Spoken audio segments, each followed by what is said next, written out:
Donate for more green screen videos, or I'll block you. Ladies and gentlemen, our national anthem.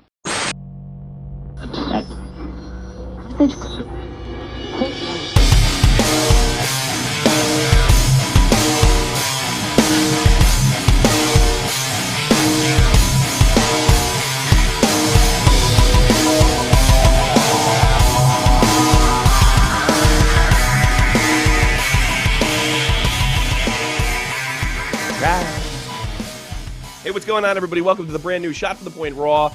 That's right, every week we're going to upload a brand new episode and review the Raw from the night before, segment by segment. That's right, we're going to go over each one, and we're going to give you a rating. 0 is the best, and 5 is the worst. Let's get right to it. The opening segment, you hear some real tough black chick music, and I'm expecting like all the New Day's girlfriends. No, it's a very white and Irish Stephanie McMahon walking to the ring. She's immediately interrupted by Roman Reigns music, and everybody goes nuts and crazy because the champ is in the house, the WWE champion Roman Reigns, and they proceed to argue in the ring about the week prior. Apparently, I don't know, Vince McMahon got it into it with NYPD. NYPD locked his ass up. Everybody's happy. Oh, that was such a... Oh, we never saw... I don't know. That whatever. It's a reverse of something. And no, yeah, Austin wasn't in the building. I don't really care. Well, anyway, Stephanie comes out and says, "This is my ring." Did you notice that Stephanie had this really, really sore throat, and she really needs to, I don't know, get a cough drop, Stephanie. And then Roman comes back, "This is my life. This is my family." Dead on Dave is absolutely correct. Roman Reigns is effective in small doses, very, very small doses. Yes, it wasn't a horrible segment, but God, I don't care about your family. And listening to Stephanie McMahon's voice is like, I don't know, hitting myself in the head with a pickaxe. It ends like this. Reigns says, you know, if your old man screws me tonight, you're not going to have to pick him up from the police station. You're probably going to have to pick him up from the hospital. All right, there you go. There's your... It's a very average opening for Raw. Not the worst, not the best. The only thing I have to say about this particular segment, how many should I give it? I don't know. Like I said, 0 being the best and 5 being the worst. I'm going to give it 2 Diljos. 2 Diljos for the first segment. In our next segment, we see Intercontinental Champ Dean Ambrose, the Lunatic Fringe. If I have to hear that one more goddamn time, the Lunatic Fringe. He joins the, Dallas Cowboys offensive line because there is that many announcers in there. What the hell happened? What do you think? Did they keep adding a new announcer each week?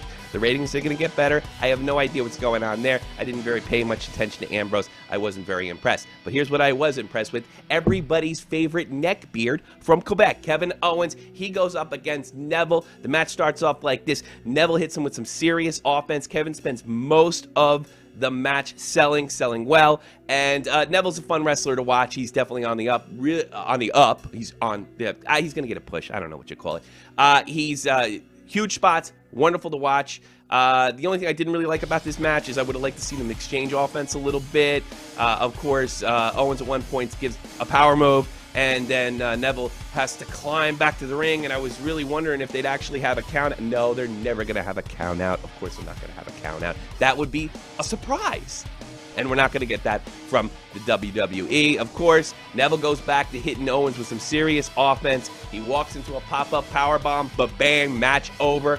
Not enough for Kevin Owens.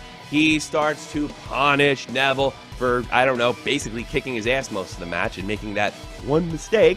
That, of course, leads into Dean Ambrose saving the day. Thank you, Dean. He actually crashes. Ambrose lands a big spot, goes through the announcer table, leaves Owens absolutely wrecked. He leaves him absolutely wrecked. A little surprised about that. I don't know if I want to make Owens look this weak, but that just tells me that Owens is probably going to go over in their next pay-per-view match. The Lunatic Fringe, actually probably the most misused wrestler, in my opinion, in the last 15 months. I really think they could have done a lot of things with him. I think they're leading to an Intercontinental Championship with Kevin Owens. I think WWE is way more comfortable with Owens going forward. And while I love Owens, I don't like the way Ambrose is used. I think they I think the WWE missed out on a hell of a lot of money. They could have had money. But I am looking forward to that match. Overall, again, I like the match. I like would have liked to see a little more offense from Owens, but it's pretty good, and I'm only going to give it one Diljo. Here's a really exciting match. Stardust versus Titus O'Neil. Bet you can't wait for this one. Oh, I could, because it was a big snore. What's the overall plan with Stardust? What are they going to do? He comes in and, I don't know, I liked his work in the ring against O'Neil starting off, but nobody else did. In fact, it was so boring, I actually started hearing what the announcer guys were talking about. God, that was awful. I don't know. I think they need to add just 2 or 3 more people in the booth over there. Then maybe it'll get better. Stardust actually working well, doing interesting stuff in the ring. Nobody thought it was interesting. It's a big concern. I don't know what the plan is with Stardust. I understand this is more than likely a filler match, but it's a little spooky when you really can't get much reaction from the crowd unless they say Cody Rhodes and then he pretends to get upset. It's just really uninteresting. Titus didn't really impress me all that much either. It was really a sort of a squash match. He gets 2 power moves in. Game, set, match. And that's all. Again, what are they doing with Stardust? I'd like to know. I'd really like to know. The next segment we saw was, I saw 2 broads talking, and then Ric Flair. I saw Ric Flair, and he went, woo! And yeah, he went woo. And then next thing you know, he went down to the ring, and he was going, come on, baby. And there was these 2, I don't know, chicks wrestling in the ring, and he was going, woo, woo, woo. And then he got really, really mad, and then he came in the ring, and he flipped his shirt around and took his sport coat off, and that was really, I just love Ric Flair. Next up on the card, the Usos versus the League of Nations. The Usos coming off their Slammy Award victory for being the Tag Team of the Year in 2014. Wait a minute. It's 2015. Then the New Day should have got it. That's right. I'm not really sure if the Slammies are a work or a part of the work of WWE, but certainly everybody knows without a doubt the New Day is probably the best thing going on in the WWE, basically for the past 12 months, with a pretty close second to Kevin Owens. I don't know. I don't get it. I think the Slammies are stupid. They were stupid when I was a kid. They're stupid now. But that being said, Jimmy and Jay Uso, I enjoy their work. I hate their gimmick. So. You never catch me dead doing that dumb chant at any WWE event. I do like them. They are fun to watch. But it's just their gimmick is totally not my bag. I'm more of a heel guy. I'll be perfectly honest with you. I'm gonna also be honest with you about this. I am no fan of tag team wrestling. I don't like tag team wrestling, and it's not because the tag team wrestling can't work. I'm not Eric Bischoff. It's because it can, and every wrestling promotion on the entire planet decides to go with this hot tag formula. This match wasn't exactly like that, but I hate it. Good guy gets the shit kicked out of him for the entire match. He makes a hot tag. Good guy comes in and beats him. Yes, that's not what it would happen, but we had the heel variation of the hot tag. I hate tag team wrestling. Not because it can't work, it's because it can work. Hot tag should be saved for pay-per-views sparingly only. Sparingly only. That would get... because it's like watching a hockey game with 20 goals. You know, after the 15th goal, you don't care. You don't care. So you see the hot tag variation every single match. I can't stand tag team wrestling for that reason, because it could be the best wrestling, and it's such a tease. On to this match. I don't like the pace of this match whatsoever. Thought it was kind of lame, especially with the type of workers we had in the ring, and with Del Rio and the Uso brothers. It's kind of slow, typical tag team wrestling. Here's the thing about Roberto Del Rio that I can't get. I'm a big fan of Roberto Del Rio, but it doesn't seem like anybody else is. No matter what this guy does in the ring, nobody seems to care. He just doesn't capture people like I think he should. Former champion. I mean, this guy. I don't know. Maybe the fans aren't really. I don't know. Maybe it's his fault. I don't know. Nobody seems to connect with Del Rio. I totally like him. He's one of the better heels in the company, in my opinion. Yes, is he one of the money-drawing heels? No, he's not, because the fans don't like him. I do. Nobody else does. And that being said, pace was slow. Good wrestlers in the ring.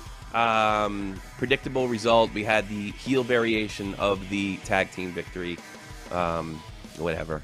It's tag team wrestling, man. I don't like it. Oh, how many? I'll give it... Two. Two dildos. Do I have to do that every time? This next one's a bit of a shocker because someone from our childhood came back to Raw, and I was really excited about it. That's right, Shawn Michaels. The music hits. He changed his music. It's great. Shawn Michaels comes out to the ring under new music. It's fantastic. The fans are into it, and he takes on Heath Ledger and his gaggle of wrestlers that have been completely mismanaged by the WWE. They have a pretty good match. It's like I like the pace on it. I like the work. Got to see most moves from both guys, and that classic stamping the foot in the corner, setting up the big super kick. I couldn't believe it. Shawn Michaels is back. Everybody's really excited. Oh, he misses it. Ledger and his gaggle of wrestlers that have been completely mismanaged by the WWE provide some interference, and of course Heath Ledger gets the pin. Congratulations, Mr. Ledger. And then the gaggle of wrestlers that have been completely mismanaged by the WWE in the past couple years each do one of their catchphrases. This was a tremendous match. I give it 5 dildos. Dildos. I got to get that right. 5 dildos. Next, we get a little vignette from Roman Reigns and Vince McMahon. Of course, Vince McMahon going to be the special guest referee for tonight's main event, Reigns versus Sheamus. He goes in there, cuts his little promo, lets him know what to expect in the upcoming match. Roman Reigns looks really angry, and he doesn't say a word, which makes it Roman Reigns' best promo of the year. Going on, we get to see the New Day. The New Day, they come out to the ring. They're really happy. I absolutely love watching the New Day. Wasn't terribly happy about their promo, so to speak, but you know what? When those guys get in, they giggle. I giggle. And the New Day has a big surprise for you all. They have a big surprise. They do the big countdown on the wall. 9, 7, 6, 5, and then bring the wall down. Chris Jericho actually makes a comeback for the WWE. He announces the fact that he's going to be entering the Royal Rumble. The New Day is all sorts of flustered. Not Y2J's best promo, but look, he's just getting back on there. I do like to see him back, but please God, do not play the ultra nice guy face. Try real hard, Chris Jericho. I want Chris Jericho to be the edgy sort of face, the Chris Jericho that we all know and love. If he's not going to just be straight up a heel bad guy, I want the edgy Chris Jericho. I do not want, I'm the trying hard Chris Jericho. No, I don't want that. Overall, didn't like the promo, but love seeing the New Day. Even when they're not that good, they're good. And on to the next segment. How many? I'll give it 3 childos. Next thing we see is Kalisto. That's right, Kalisto. And the WWE pans to a very real injury to Sin Cara.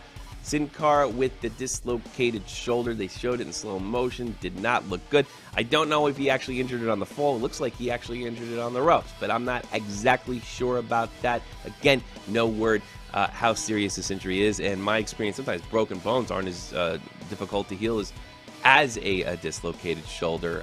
Any news I find out about that, I will be posting it right here. Don't worry about it. And then who's going to back up Kalisto against the New Day? Of course, it's none other than the great 3D. The music hits. They walk down the aisle. I'm pretty excited. They look like they're badass. They look like they're going to kick some ass. This might be a little bit interesting. I was really excited to see these guys. And then the match started. To say this match had bad pace is really, it's not even fair, because the problem with 3D, the problem with the Dudley boys, yeah, they do all their same stuff. It wasn't poorly worked or anything. They're slow. They're old. It was not exciting. Seeing them go up against young wrestlers, it's not fun to watch. And where Bubba Ray Dudley was delightfully chunky 15 years ago, he's just fat. And that's taking nothing away from Kalisto. I love Lucha style. I love all the spots. It's super freaking great, but the match just looked chaotic and disjointed. I didn't like it. I love Big E's spot. I love that big splash off the side of the apron. I think that's badass. It looks like it hurts. I like Kalisto's spot. Of course, look, big surprise. The old guys, they have to put over the very young New Day, rightfully so. Yes, right. New Day gets the win. Nothing more to say other than that. Now on to our main event. Vince McMahon comes out as special guest referee. He comes out in his very 70-year-old ripped sort of thing going on. I don't know. That creeps the hell out of me. I don't know what's going on there. And we see Sheamus and Roman Reigns. They get it on early. Everything I sort of expected in this match happened. A lot of brawling, not too many interesting spots. And, of course, Vince McMahon himself, the chairman of the board, really the greatest heel of all time, steals the show. The slow counts were hysterical. The fast counts were hysterical. At one point, Vince McMahon, after a pretty neat sort of take on the pump handle slam by Roman Reigns, he has problems with his eyes. He needs eye drops before he can, put the 1, 2, 3 down, get a 3 count. I dig that stuff. I think that's when heels are at their absolute best. Then Reigns decides to set up Sheamus for one of his very many Superman punches. He then decides to hit the chairman of the board, knocks him cold, goes back after Sheamus, can't get the cover because there's no referees, and no referees come out to the back. Then, of course, a very raspy Stephanie McMahon comes to the apron of the ring, and then Roman tosses the chairman of the board into Stephanie. She falls down. Then he tells Stephanie, watch, you got a front row seat for this. Lo and behold, Sheamus recovers, and he catches Roman off guard. Sheamus goes for the pin. Vince McMahon still very much dazed from the beating he took from Roman Reigns and the Superman punches. They can't get the count. And lo and behold, Mr. Scott Armstrong in a referee's uniform comes into the ring. He tries to give the quick 3 count. There wasn't enough time. Roman, in a very Cena-esque way, kicks out. Sheamus gets in a big argument with Scott Armstrong. Armstrong explains that he's going to help him out. He tries to set him up for something. Reigns makes a powerful comeback, spears and Superman punches all over the place, and then he goes for the pin on Sheamus. Referee comes back. He gets 1, 2, 3. There's your decision. Roman Reigns retains. Was the match decent? From a work perspective, it was okay. I don't like brawling unless it's Steve Austin. I love the entertainment factor, though. It was a very interesting match. My eyes were on the screen. I love seeing Vince McMahon. He's the greatest heel of all time, and he hasn't lost a thing. He hasn't lost a thing in being one of the great, if not the greatest heel of all time. Interesting side note to this, something I really, really like. McMahon, he was all upset. He goes and he informs Roman Reigns that he will have to defend his title at the Royal Rumble. And then he adds this clause, it will be at the Royal Rumble itself. Yes, 29 other men. Roman Reigns will have to defend against 25 other men in the Royal Rumble. I've been told that this has only happened one other time in history, and what do I think of it? I love it. I love it. I'm a big fan of the Royal Rumble, and one of the problems with it is it picks the number 1 contender overall each year. You pretty much know who that's going to be. It's become a very predictable event. While I do think Reigns is going to retain till WrestleMania, I do think this makes it more interesting. I like the fact that the WWE Championship will be decided by a Royal Rumble event. I find that exciting. If you don't, I don't care, because I think that's pretty neat, and I honestly didn't see it coming.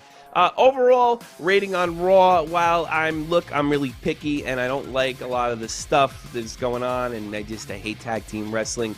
And I wasn't terribly impressed with the New Day, just that day, not overall. And Chris Jericho's return was kind of underwhelming, but I'm certainly glad he's back because he looks like he's going to be the edgy face character. I am going to give this overall, I know it doesn't make any sense, 2 Dill Joes for the basically it was a very, very, very solid show. There's things I didn't like about it, all the things I just don't like about wrestling, but overall it wasn't horrible. Have I seen better? It didn't make me angry. Pretty much everything everything I expected was going to happen, which is my biggest problem in wrestling, and that's for another issue and another time. Otherwise, it was pretty good. Love the decision by McMahon to put the WWE title in the Royal Rumble. One last thing in news and rumors, the Bullet Club reportedly rumored to be signing with WWE with an NXT run. I was given a tweet earlier in the night And I saw the tweet from the Bullet Club, and it said something like, we can neither confirm or deny, and inside the hashtag it said NXT somewhere. We'll see what's NXT. So they're not confirming or denying that they may be signing with WWE. It pretty much looks that way because later that tweet was deleted. The tweet no longer exists, but I think it's a pretty strong evidence that you'll see the Bullet Club in the WWE or NXT very soon. Ric Flair will be on Steve Austin's podcast next week. Woohoo! Woo! Woo! Woo! Maybe he'll talk about whatever it is he did tonight because I didn't know what was going on. I just saw Ric Flair, and I like Ric Flair.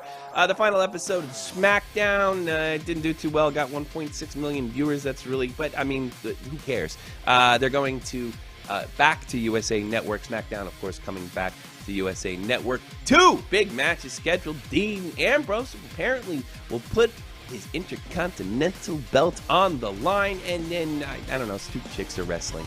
I hope Ric Flair will be there, though. That's it. I'm done. What did you think? I'm actually really going to listen to your suggestions this time because I want to know what you think, and I will actually tweak accordingly. I'm already thought of a few tweaks already. So I actually want to hear what you have to say in the wrestling program. And I want to know what the fans think and what they want to hear from a host on YouTube. I'm very, very interested. I will take them very, very seriously, a little more seriously than maybe I do the hockey stuff. Because like I said, this is new. I want to feel out what you want. If you don't like it, you can put dislikes, you can put nasty comments, you can say all sorts of horrible things. And what will happen is my feelings will get hurt, and I'll probably throw a shit fit live. And then I'll probably come on and ask for donations. If you don't give me donations, I'll probably quit. If I'm fully expecting the YWC to chase me out of here, and you'll never hear from me again. I'll cry. No, I'll actually see you next week. I'm Tommy C. This is Shot from the Point Raw. I'll see ya. Peace.